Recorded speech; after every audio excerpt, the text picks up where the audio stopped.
The wrench slipped from my greasy fingers at exactly 11:47 p.m., clattering against the concrete garage floor like a gunshot in the silence.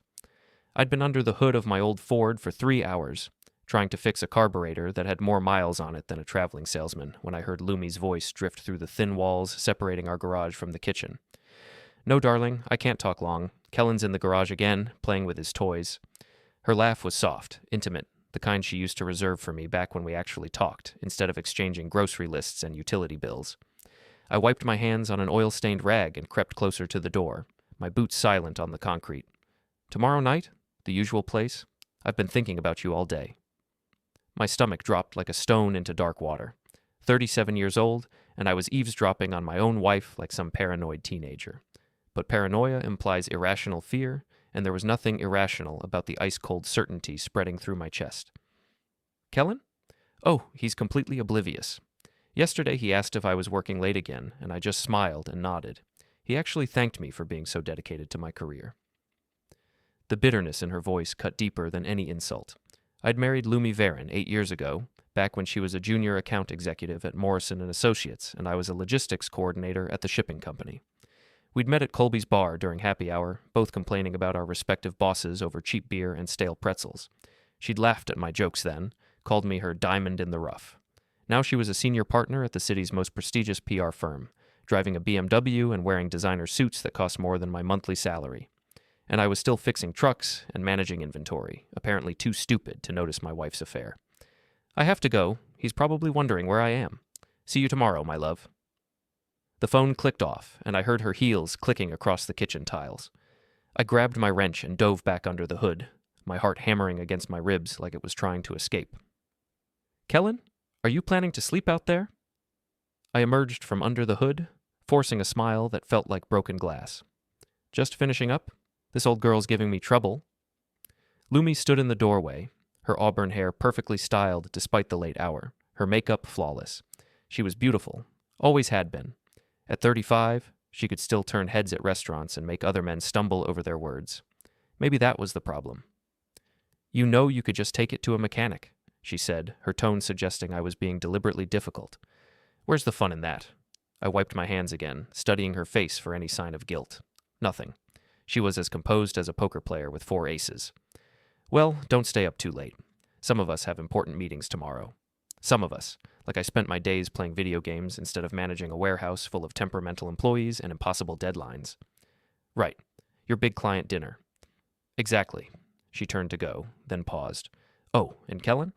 Try not to track grease through the house. I just had the carpets cleaned."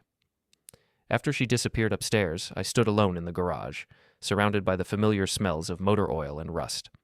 The Ford's engine ticked as it cooled, and somewhere in the distance a dog was barking at shadows. I'd served 2 tours in Afghanistan before settling into civilian life, and I'd learned to trust my instincts.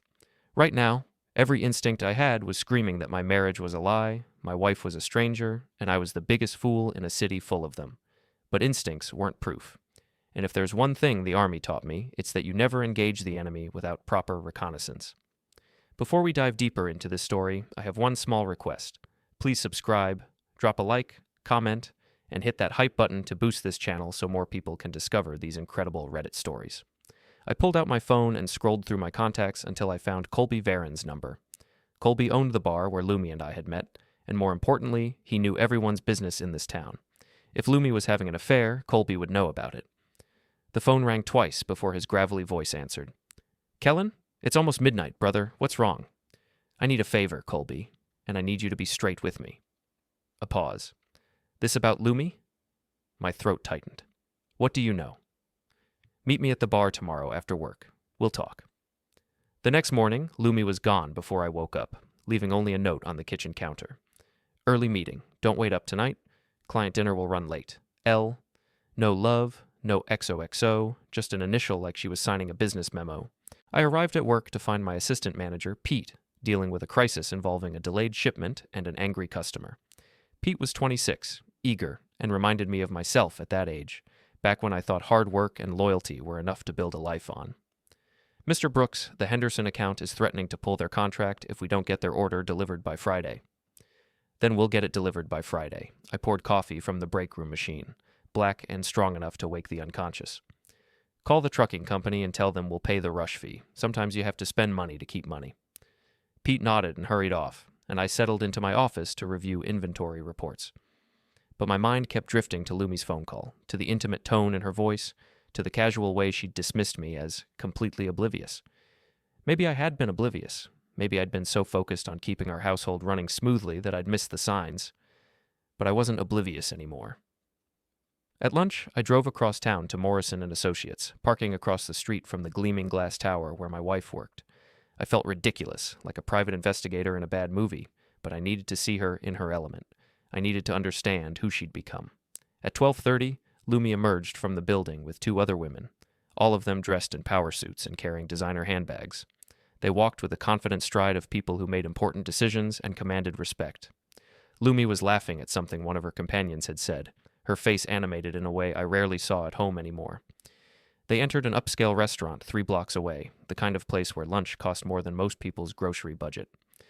Through the window, I watched Lumi hold court at their table, gesturing expressively as she spoke. She looked happy, fulfilled, alive. When was the last time she'd looked at me like that? I drove back to work with more questions than answers, but one thing was becoming clear. The woman I'd married was gone, replaced by someone I barely recognized. The question was whether she'd simply outgrown me, or if there was something more sinister at play. That evening, I arrived at Colby's bar to find my old friend polishing glasses behind the counter, his weathered face grim. The place was nearly empty, just a couple of regulars nursing beers and watching sports highlights on the mounted television. "Kellen," Colby nodded toward a corner booth. "Let's sit." We settled into the worn vinyl seats, and Colby slid a whiskey across the table. "You're not going to like what I have to tell you." "I figured as much. Just give it to me straight." Colby sighed, looking older than his 45 years. "Lumi's been coming in here with a guy named Zane Whitaker, regional director at her firm. Married, 2 kids, drives a Tesla, and wears suits that cost more than my monthly rent."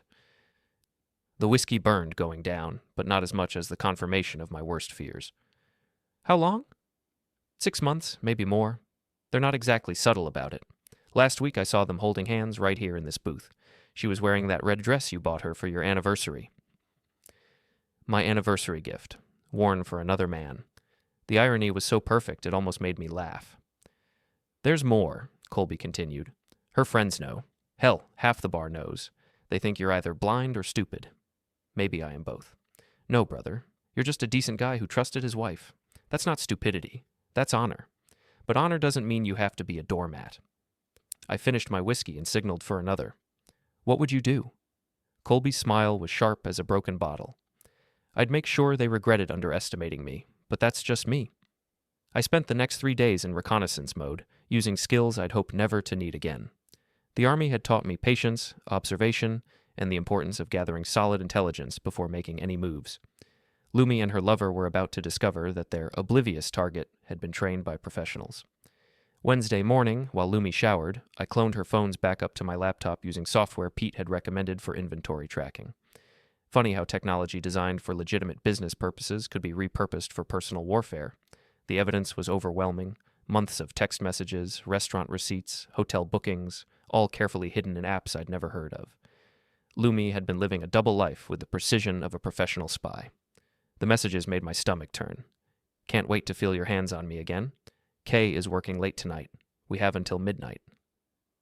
The conference in Chicago was perfect. 3 days of heaven. Wish we could stay forever. Sometimes I wonder what would happen if I just left him. Would you leave her for me? But it was Zane's response that really got my attention. "Patience, darling. We need to be smart about this. Once the Henderson account goes through, I'll have enough saved to make the transition smooth for both of us." The Henderson account. The same contract I'd been busting my rear to save at the warehouse. Apparently, my wife and her lover were planning their future together using money that depended on my success. The irony was so thick you could cut it with a knife. Thursday evening, Lumi announced another client dinner, this time with the regional team. She spent an hour getting ready, choosing a black cocktail dress that hugged her curves and made her look like $1 million. She kissed my cheek on her way out, a casual peck that felt like a slap. "Don't wait up. These corporate dinners can go pretty late." "Of course. Wouldn't want to interfere with your career advancement." She missed the sarcasm entirely, already mentally checked out and focused on her evening with Zane. I waited 20 minutes, then followed her downtown to the Marriott Hotel. From my car, I watched her meet Zane in the lobby, a tall, silver-haired man in an expensive suit who looked like he'd stepped out of a cologne advertisement. He kissed her hand like some movie star, and she giggled like a schoolgirl. They disappeared into the elevator, and I felt something cold and hard settle in my chest. Not heartbreak, that would come later. This was something else, something calculating. I walked into the lobby and approached the desk clerk, a young woman who looked bored enough to be helpful. "Excuse me, I'm supposed to meet my business partner, but I think I missed him. Tall guy, silver hair, probably checked in with a woman in a black dress." She glanced at her computer screen. "Room 847. But sir, I can't give out room numbers to—" "No problem, I'll just call him." I held up my phone and smiled. "Thanks for your help." Room 847. I filed that information away and returned to my car to wait. 2 hours later, they emerged from the elevator, Lumi's hair slightly mussed, her lipstick gone. Zane walked her to a black BMW, not the Tesla Colby had mentioned. Apparently, he had multiple vehicles to choose from. As Zane's BMW pulled out of the parking lot, I noticed something that made me smile for the first time in days. He'd parked in a handicapped space, the arrogant jerk. I pulled out my keys and walked over to his Tesla, still sitting there like a monument to his success. The key made a satisfying screech as it carved a line from the driver's door to the rear bumper. I left a note under his windshield wiper. "Trust is everything. Now you have nothing." Let him wonder who knew his secret. Friday morning brought a new development. Lumi was unusually cheerful at breakfast, humming as she made coffee and actually asking about my day. The guilt was making her generous, I realized, or maybe she was just happy. "I was thinking we should plan a vacation," she said, not meeting my eyes. "Maybe somewhere tropical. We haven't had a real getaway in years." "Sounds expensive." "I got a bonus last month. We can afford it." A bonus. I wondered if Zane had contributed to that particular windfall, or if it was just Lumi's conscience trying to buy absolution. "Where were you thinking?" "Italy, maybe. I've always wanted to see Rome." "Italy." I pulled up her secret email account on my phone and found the confirmation. 2 tickets to Rome, departing in 3 weeks. But the second ticket wasn't for me.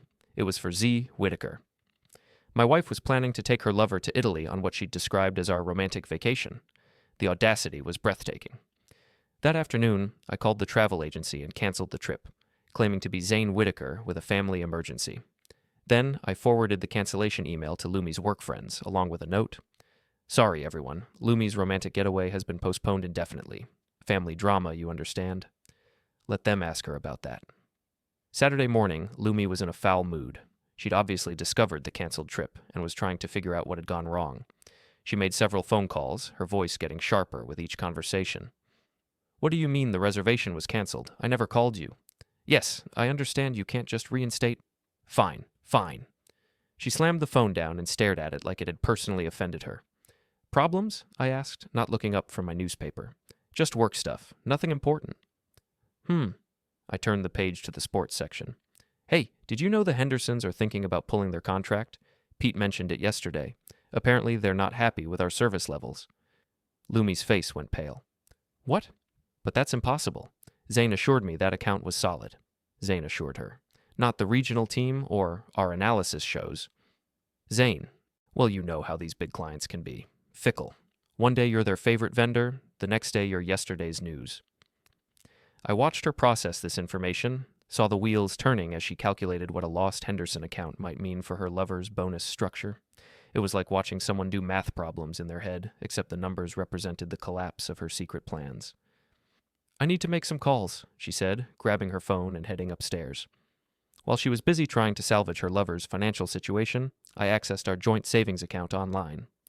Over the past 6 months, Lumi had been quietly moving money into a separate account, her vacation fund, according to the transfer notes.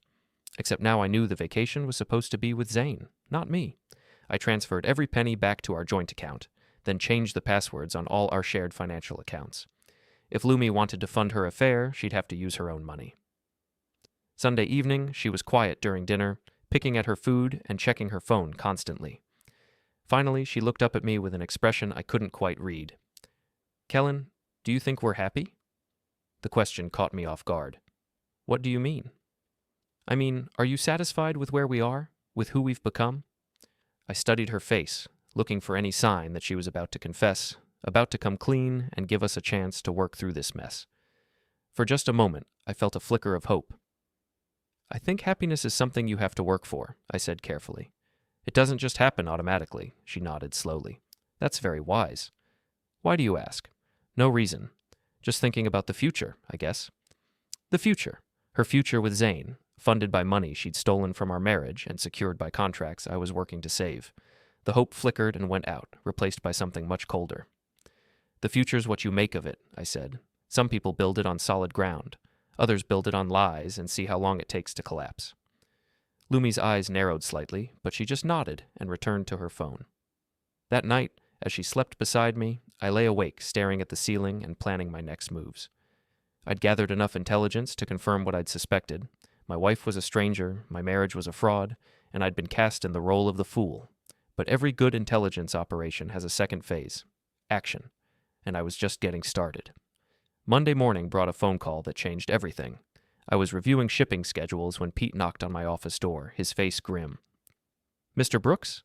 There's a woman here to see you, says it's personal. The woman was Miranda Holt, one of Lumi's closest friends from the PR firm. I recognized her from office parties, a sharp-featured blonde who always looked like she was evaluating everyone around her for weaknesses. Kellen, we need to talk. I gestured to the chair across from my desk. About what? About what you did to Zane's car, about the canceled Italy trip, about your increasingly erratic behavior.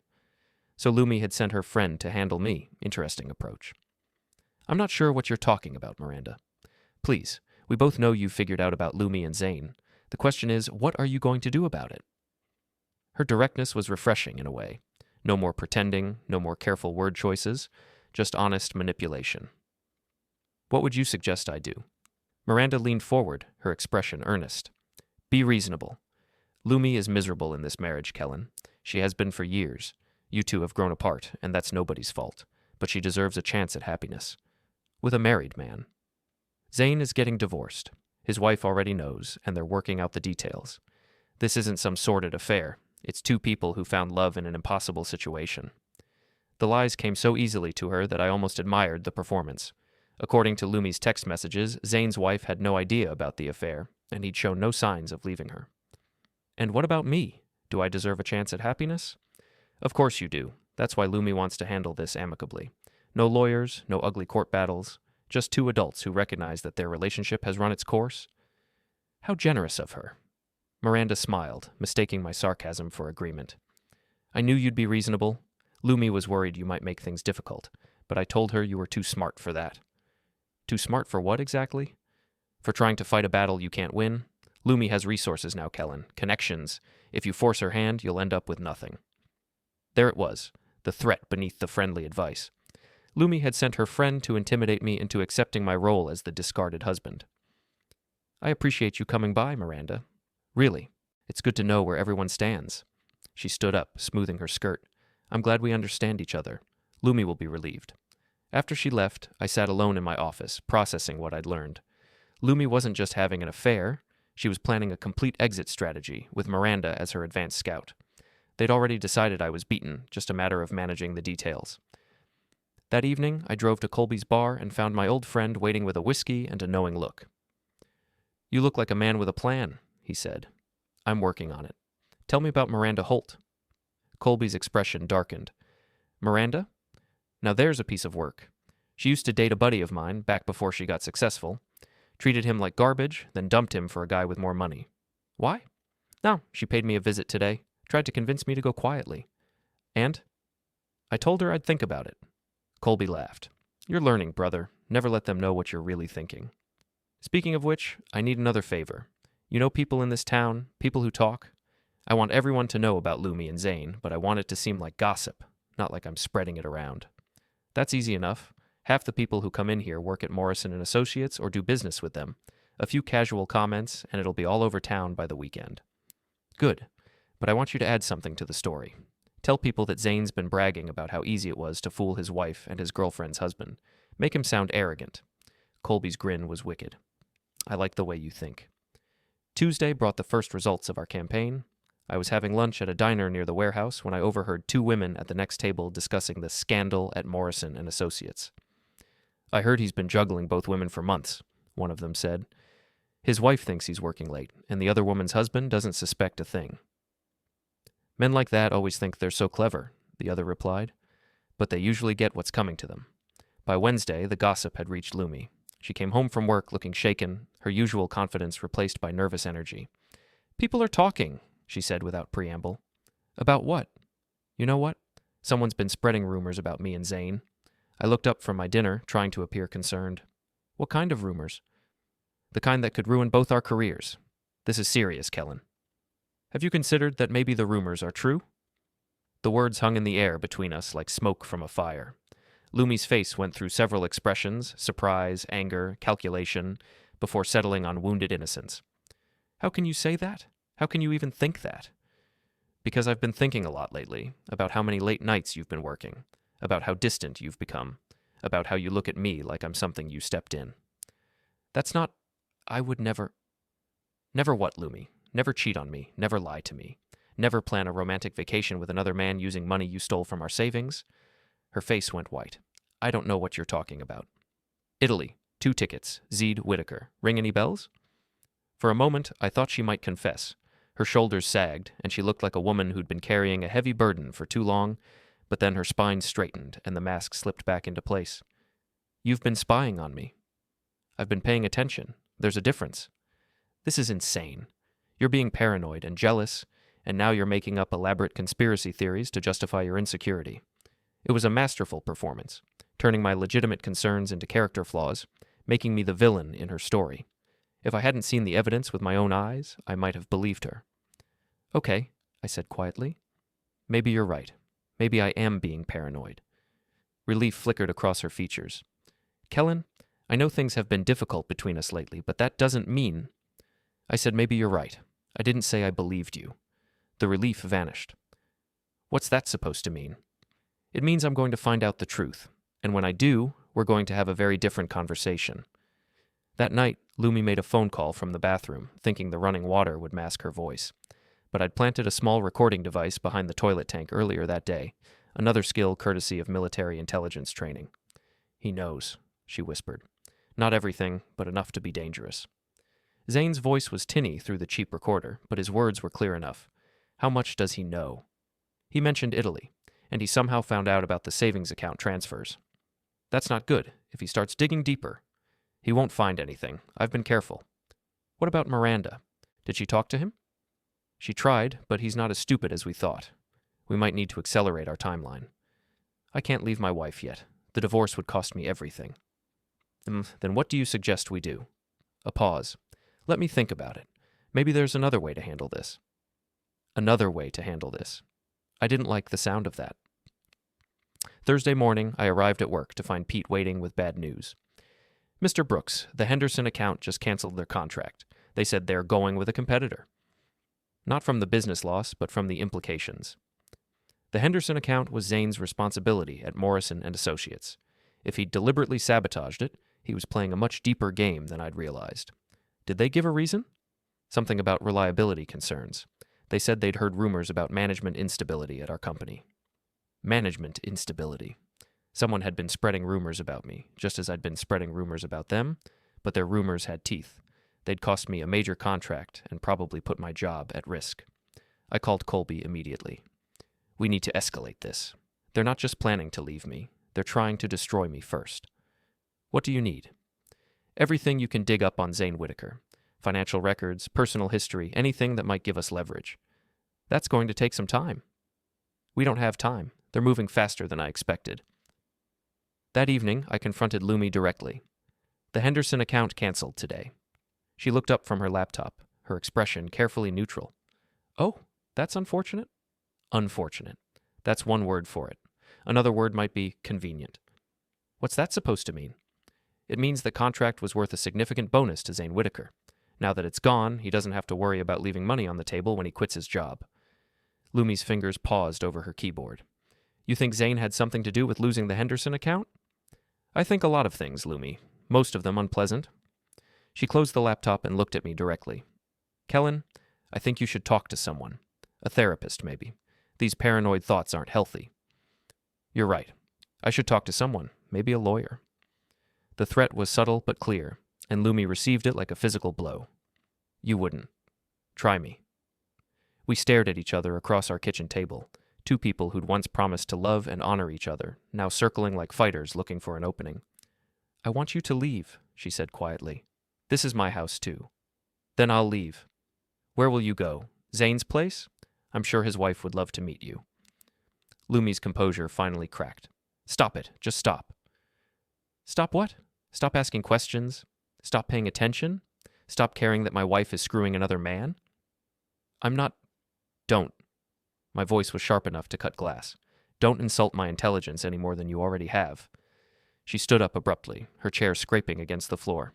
"I can't do this anymore." "Finally, something we agree on." She walked toward the stairs, then paused. "For what it's worth, Kellen, I never meant for it to happen this way." "But you're not sorry it did." A long pause. "No, I'm not sorry." After she went upstairs, I sat alone in the kitchen, surrounded by the remnants of our life together. Wedding photos on the refrigerator, her coffee mug in the sink, a grocery list in her handwriting stuck to the counter. 8 years of marriage, reduced to evidence of betrayal and the bitter taste of truth. But I wasn't broken yet. Hurt, yes. Angry, absolutely. But not broken. If Lumi and Zane wanted to play games, I'd show them what a real player looked like. Friday morning brought a call from my boss, Frank Morrison, no relation to the PR firm, just one of life's little ironies. Frank was a decent guy who'd given me a chance when I got out of the Army, and I could hear the reluctance in his voice. "Kellen, we need to talk. My office. 10 minutes. I knew what was coming. The Henderson account had been worth 20% of our annual revenue, and someone had to take responsibility for the loss. As the logistics manager, that someone was me. Frank's office smelled like stale coffee and cigarettes, even though he'd quit smoking 5 years ago. He was a big man with calloused hands and a face that had seen too many disappointments. "Sit down, son." I sat, waiting for the axe to fall.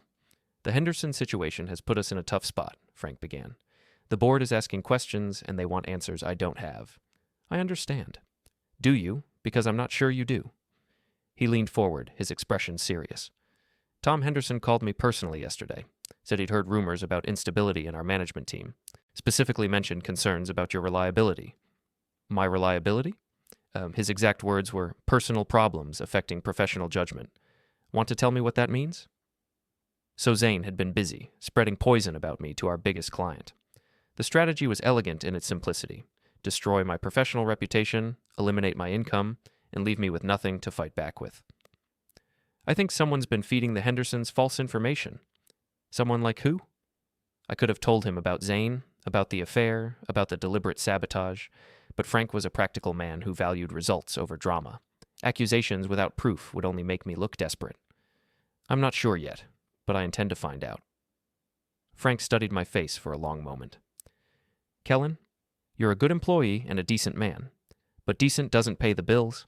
I need to know you can handle this situation, whatever it is. Give me 2 weeks. If I can't fix this, I'll resign." 2 weeks to do what?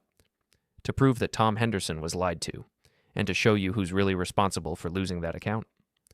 Frank nodded slowly. 2 weeks. But Kellen, if this gets any messier, I'll have to cut you loose. I can't afford to lose any more clients. I spent the rest of the day making phone calls, trying to understand exactly what the Hendersons had been told and by whom. It took 6 calls and 3 favors, but eventually I reached Tom Henderson's assistant, a chatty woman named Betty, who'd always liked me. "Oh, Kellen, I'm so sorry about the contract. Mr. Henderson hated to do it, but after what that nice man from Morrison told him—" "What nice man?" "Mr. Whitaker, I think his name was.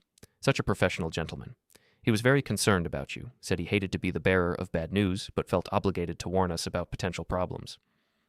"What kind of problems?" "Well, he mentioned some personal issues you were having. Marital troubles, drinking, that sort of thing. He said Morrison and Associates was considering ending their partnership with your company because of reliability concerns." The picture was becoming clearer. Zane had poisoned the well, using his position and reputation to destroy mine. It was a calculated attack designed to leave me financially ruined and emotionally devastated. But he'd made one crucial mistake. He'd underestimated his opponent. That evening, I drove to Miranda's apartment complex, a trendy development downtown where young professionals paid too much for too little space. I'd gotten her address from the employee directory at Morrison and Associates. Amazing how much information was publicly available if you knew where to look. I parked across the street and waited. At 7:30, Miranda emerged from the building, dressed for a night out. She walked to a red Mazda and drove toward the trendy part of town, where the restaurants had names like Fusion and Artisanal. I followed at a distance, using techniques I'd learned in military convoy operations. Miranda parked outside a wine bar called Grape Expectations, the kind of place where they served cheese plates for $30 and called it elevated dining. Through the window, I watched her meet another woman at a corner table. They ordered wine and settled in for what looked like a serious conversation. I couldn't hear what they were saying, but I could read body language well enough to know they were discussing something important. After an hour, Miranda's companion left, and Miranda remained at the table, checking her phone. She seemed to be waiting for someone. At 9:15, Zane Whitaker walked into the bar. Interesting. Very interesting. I watched them greet each other, not romantically, but with the familiarity of people who'd worked together before. They talked for 20 minutes, their conversation animated and intense. At one point, Zane pulled out his phone and showed Miranda something on the screen. She nodded and made notes on a cocktail napkin. They were planning something, and I doubted it was a surprise party for Lumi. When they left separately, I followed Miranda back to her apartment. She parked in her assigned space and walked toward the building entrance, her heels clicking on the pavement. Miranda. She spun around, startled. Kellen? What are you doing here? We need to talk. I don't think that's a good idea. I saw you with Zane tonight, at Grape Expectations. Her face went pale in the streetlight. I don't know what you think you saw. I saw two people planning something. The question is what? Miranda looked around nervously, as if expecting help to materialize from the shadows. You're scaring me. Good. You should be scared, because whatever you and Zane are planning, it ends now. You don't understand the situation, Kellen. You're in over your head. Then explain it to me. She hesitated, clearly weighing her options. Finally, she sighed. Not here. Too many windows, too many ears. Meet me tomorrow at the coffee shop on 5th Street, noon. Why should I trust you? Because right now, I might be the only friend you have left. After she disappeared into her building, I sat in my car for a long time, processing what I'd learned. Miranda and Zane had a relationship that went beyond their mutual friendship with Lumi. They were co-conspirators in something bigger than a simple affair. But what? Saturday morning, I arrived at the coffee shop early and chose a table with a clear view of the entrance. The place was busy with weekend customers, families with children, couples reading newspapers, students with laptops, normal people living normal lives, blissfully unaware of the small war being fought in their midst. Miranda arrived exactly at noon, wearing jeans and a sweater that made her look younger and less threatening. She ordered a latte and sat across from me, her expression unreadable. You want the truth? She said without preamble. That would be refreshing. The truth is that Lumi came to me 6 months ago, crying about her marriage. She said she felt trapped, that you were holding her back professionally and personally. And you suggested she have an affair? I suggested she take control of her life. Zane was going through his own marital problems, and they found comfort in each other. How romantic. Miranda's eyes flashed. Don't be sarcastic. This isn't a game, Kellen. Then what is it? It's survival. Lumi is talented, ambitious, and stuck in a marriage that's slowly strangling her potential. She deserves better. And I deserve what, exactly? To be lied to, cheated on, and professionally sabotaged? You deserve honesty, which is why I'm here. She leaned forward, her voice dropping to barely above a whisper. Zane isn't just having an affair with your wife. He's been embezzling money from Morrison and Associates for the past 2 years. Small amounts, nothing that would be noticed individually, but it adds up. My coffee cup stopped halfway to my lips. What does that have to do with me? Lumi found out about it accidentally. She was reviewing some financial reports and noticed discrepancies. Instead of reporting it, she decided to use the information as leverage. Leverage for what? To force Zane to leave his wife and commit to her. She threatened to expose him unless he made their relationship permanent. The pieces were starting to fit together, forming a picture uglier than I'd imagined.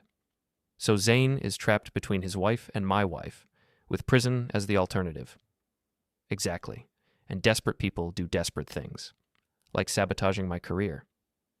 That was Zane's idea. He figured if you were financially ruined, Lumi would be more motivated to leave you, and if you were discredited professionally, no one would believe any accusations you might make later. I set down my coffee cup, my mind racing. What's your role in all this, Miranda? She looked uncomfortable for the first time since sitting down. I'm Lumi's friend. I want what's best for her. That's not an answer. It's the only answer you're getting. I studied her face, looking for tells. You're in love with her. Miranda's composure cracked slightly. That's ridiculous. Is it? You've been managing her affair, running interference, helping her plan her exit strategy. That's not friendship, Miranda. That's devotion. You don't know what you're talking about. I know that unrequited love makes people do stupid things, like helping the object of their affection destroy her marriage, even if it means she ends up with someone else. Miranda stood up abruptly. This conversation is over. No, it's not, because now I know something you don't want me to know, and that gives me leverage too. She sat back down, her face flushed with anger and embarrassment. What do you want? I want Zane to stop sabotaging my career. I want Lumi to stop lying to me, and I want you to stay out of my marriage. And if we don't? Then I'll expose Zane's embezzlement to the authorities. I'll tell his wife about the affair, and I'll make sure everyone at Morrison and Associates knows exactly what kind of person Lumi really is. Miranda's laugh was bitter. You think you can threaten us? Kellen, you have no idea what you're up against. Then enlighten me. Zane has connections throughout this city. Business leaders, politicians, people who can make your life very difficult. Cross him, and you'll find yourself unemployed, blacklisted, and possibly facing legal troubles of your own. What kind of legal troubles? The kind that happen when someone plants evidence in your car, or tips off the IRS about unreported income, or suggests to the police that you've been stalking your wife. The threat was clear and chilling. I was dealing with people who had resources, connections, and no moral boundaries. People who would destroy me without hesitation if I became too much of a problem. But I'd faced worse enemies in Afghanistan, and I'd learned that the most dangerous opponent is the one with nothing left to lose. Thanks for the warning, Miranda. It's good to know where we all stand. This doesn't have to be a war, Kellen. You could just let her go. I could, but I won't. Why? Pride. Justice. After she left, I sat alone in the coffee shop, surrounded by the cheerful noise of normal people living normal lives. I thought about the choice ahead of me, accept defeat gracefully or fight back against enemies who had every advantage. The smart play was to walk away, cut my losses, find a new job in another city, start over somewhere else. But I'd never been particularly smart when it came to backing down from a fight. And Lumi, Zane, and Miranda were about to learn that some battles are worth fighting, even when you can't win, especially when you can't win. Sunday morning, I woke up alone. Lumi had left early for what she called a spa day with the girls, which I now knew meant a romantic getaway with Zane. Her lies had become so casual that she barely bothered to make them believable anymore. I spent the morning at my laptop, researching everything I could find about Zane Whitaker. Public records, social media, professional associations, charity boards, anything that might give me insight into his weaknesses. What I found was a man who'd built his life on appearances. Expensive car, prestigious address, membership in the country club, donations to the right causes. He was the kind of person who cared deeply about his reputation, which meant he had something to lose. Perfect. I also researched Miranda Holt and discovered something interesting. She'd been fired from her previous job at a competing PR firm for inappropriate conduct with a client. The details were vague, but the pattern was clear. Miranda had a history of getting personally involved in professional situations. By Monday morning, I had a plan. I arrived at work early and called Tom Henderson directly, bypassing his assistant. Tom was a straightforward man who'd built his business on handshake deals and personal relationships. If I could reach him before Zane poisoned the well further, I might be able to salvage something. Tom, it's Kellen Brooks. I know you're probably busy, but I need 5 minutes of your time. Kellen, I'm sorry about the contract, but the decision's been made. I understand, but I think you should know that the information you received about me wasn't accurate. A pause. What do you mean? I mean someone deliberately fed you false information to damage my reputation. Someone who had a personal agenda. That's a serious accusation. It's a serious situation. Tom, you've known me for 3 years. Have I ever given you reason to doubt my reliability? No, you haven't. But Zane Whitaker seemed genuinely concerned. Zane Whitaker is having an affair with my wife. He sabotaged your contract to eliminate me as a threat to his relationship. Silence on the other end of the line. Then, Jesus, Kellen, are you sure about this?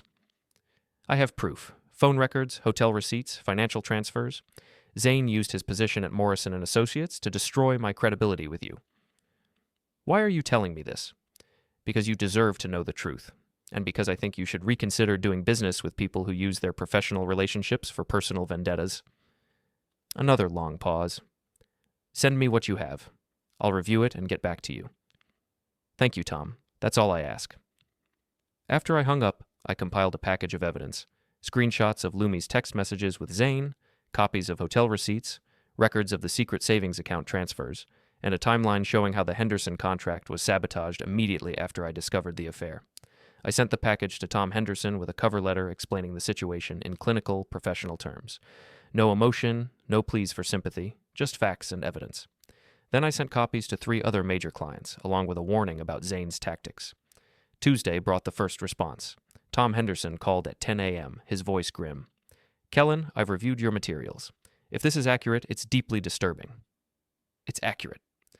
"I'm reinstating your contract, effective immediately, and I'm severing all ties with Morrison and Associates."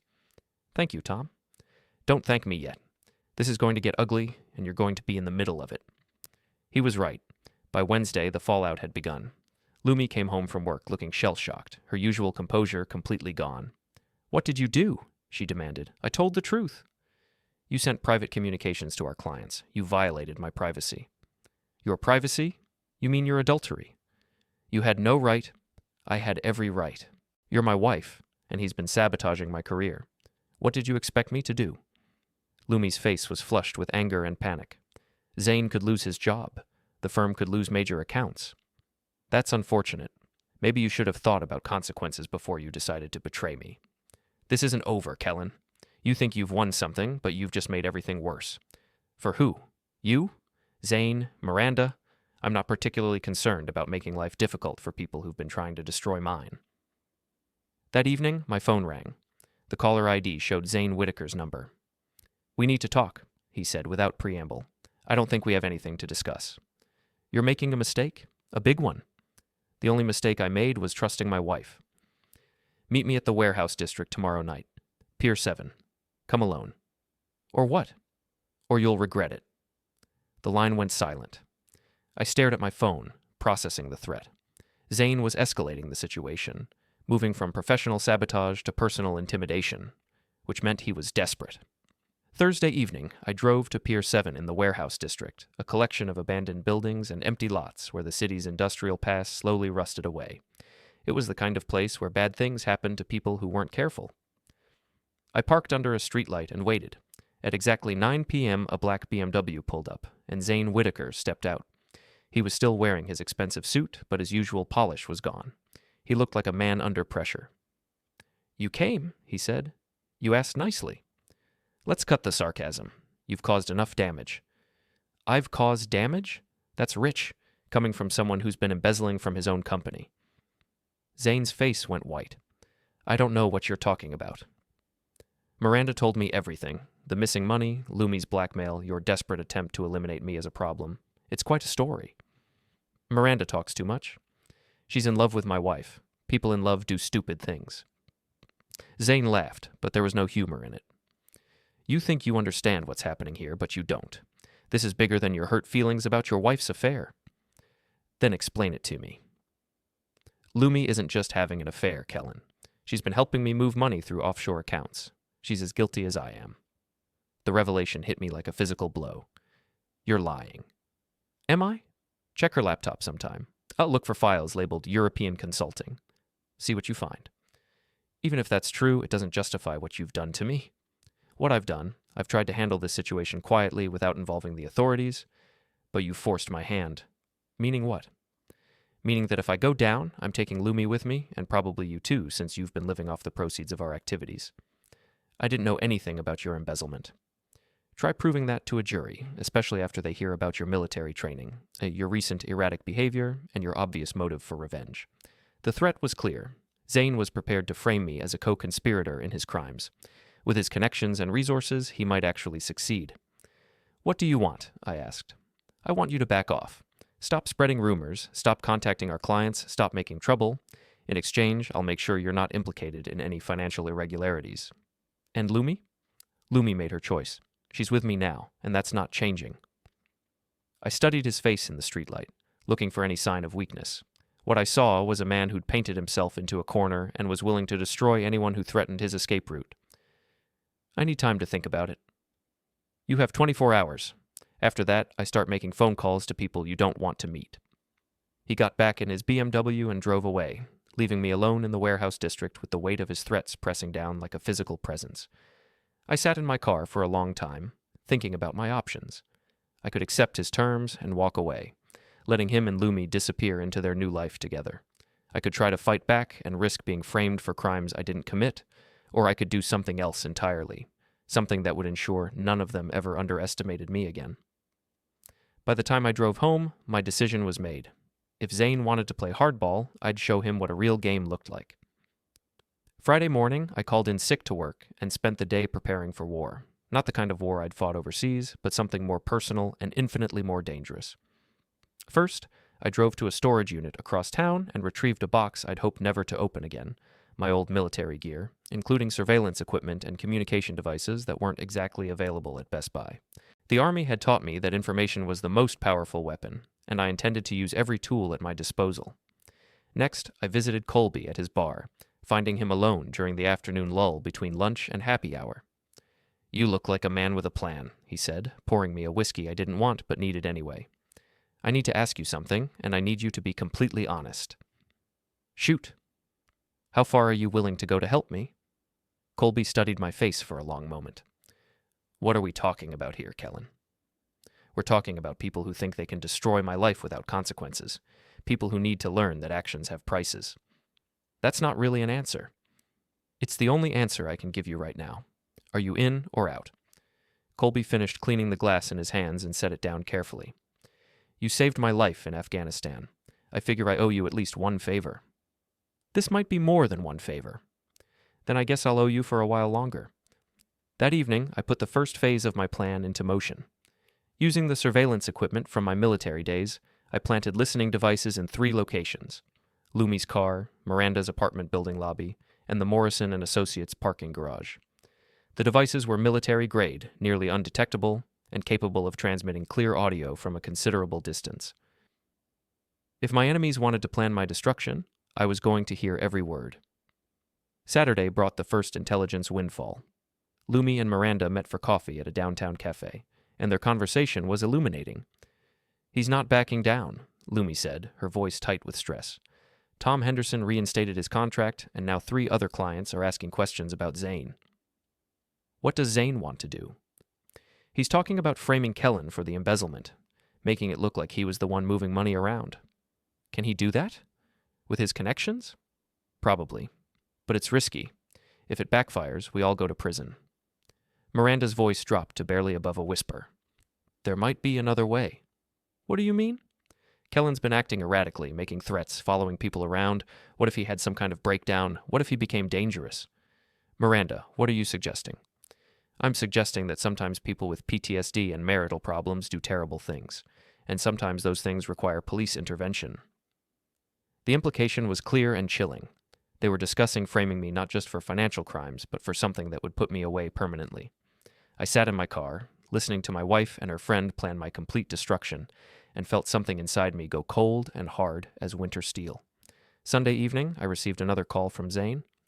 "Time's up, Kellen. Have you made your decision?" "I have." "And?" "I'm not backing down. Do whatever you think you can do." A long pause. "You're making a mistake." "Maybe, but it's my mistake to make." "Don't say I didn't warn you." Monday morning brought the opening shots of their final offensive.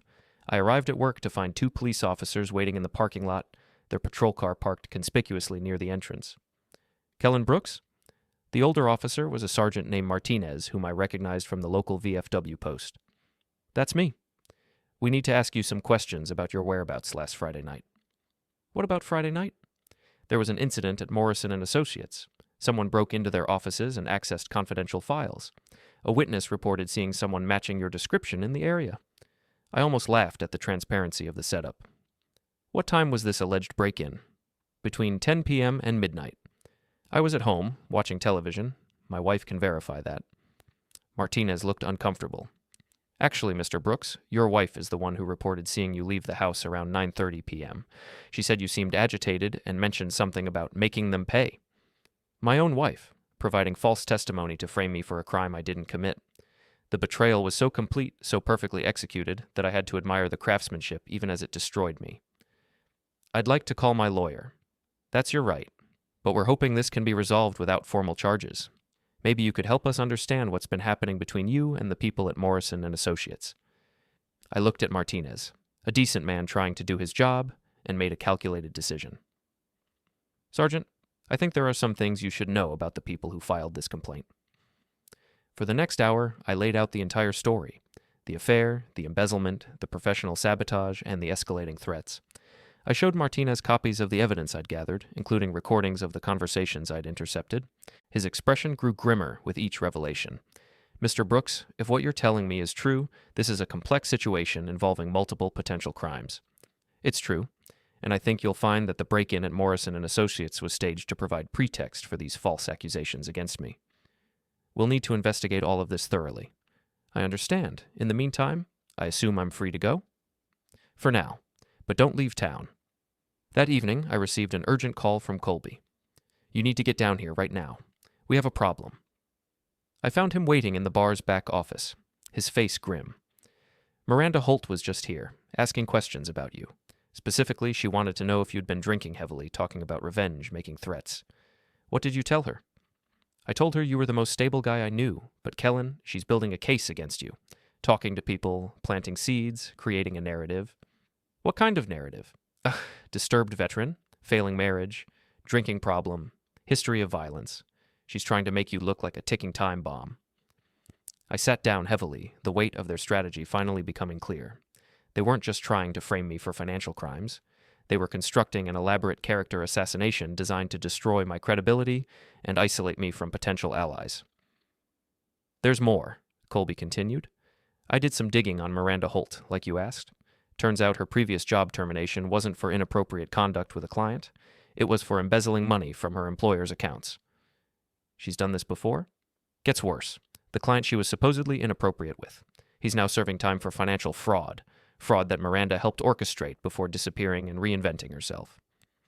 The pieces were falling into place, forming a picture uglier than I'd imagined. Miranda wasn't just Lumi's lovesick friend. She was a professional grifter who targeted my wife as her next mark. Colby, I need you to do something for me, something important. Name it. I need you to contact that police sergeant, Martinez. Tell him everything you just told me about Miranda, and give him this. I handed him a flash drive containing all the evidence I'd gathered: the recorded conversations, the financial records, the timeline of events, and the proof of Miranda's criminal history. What are you going to do? I'm going to end this. Tuesday morning, I drove to Morrison & Associates and walked into the lobby like I owned the place. The receptionist looked nervous when she saw me. I'm here to see Lumi Varon, I said calmly. I'm sorry, but Miss Varon is in a meeting. Tell her it's her husband. Tell her it's important. 5 minutes later, Lumi appeared in the lobby, flanked by building security. She looked pale and shaken, like someone who'd been expecting bad news. Kellen, you can't be here. There's a restraining order. No, there isn't. I checked with the courthouse this morning, but there will be arrests soon. What are you talking about? I'm talking about Miranda's criminal history. I'm talking about the staged break-in. I'm talking about the police investigation that's about to expose everything you, Zane, and Miranda have been doing. Lumi's composure cracked completely. You don't understand. I understand perfectly. Miranda targeted you, just like she targeted her previous victims. She got you involved in Zane's embezzlement scheme, then convinced you to help frame me when things started falling apart. It wasn't supposed to happen like this. But it did happen like this, and now you have a choice to make. What choice?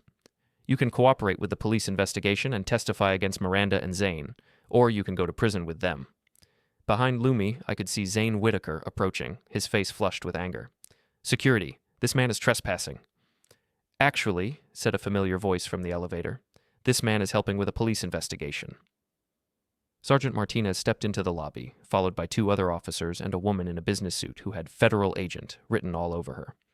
Zane Whitaker, Miranda Holt, you're under arrest for conspiracy, embezzlement, and fraud. The next few minutes were chaos. Miranda tried to run and was tackled by security. Zane demanded to call his lawyer. Lumi collapsed into a chair, sobbing. Through it all, I stood perfectly still, watching the destruction of the people who'd tried to destroy me. It wasn't satisfaction I felt. It was something colder and more final. Justice. As the police led Zane and Miranda away in handcuffs, Sergeant Martinez approached me. Mr. Brooks, we're going to need you to come in and make a formal statement. Of course. And your wife? I looked at Lumi, still crying in her chair, surrounded by the wreckage of her choices. My wife will do whatever her lawyer advises, but she's not my problem anymore. That evening, I sat in Colby's bar, nursing a whiskey and watching the news coverage of the arrests on the television mounted above the bar. The reporter called it a complex financial fraud scheme involving multiple victims and co-conspirators. They didn't mention the personal betrayals, the destroyed marriage, or the price of underestimating someone you think you know. So what happens now? Colby asked. Now I start over. New job, new city, new life. Any regrets? I thought about the question for a long moment, considering everything that had happened, everything I'd lost, everything I'd learned about the people I'd trusted. Just one, I said finally. What's that? I regret that it took me so long to realize who they really were. I finished my whiskey, left money on the bar, and walked out into the night. Behind me, the television continued its coverage of the scandal, but I didn't look back. Some battles end with victory, others with defeat. This one had ended with something rarer and more valuable, the truth. And sometimes, the truth is the only victory that matters.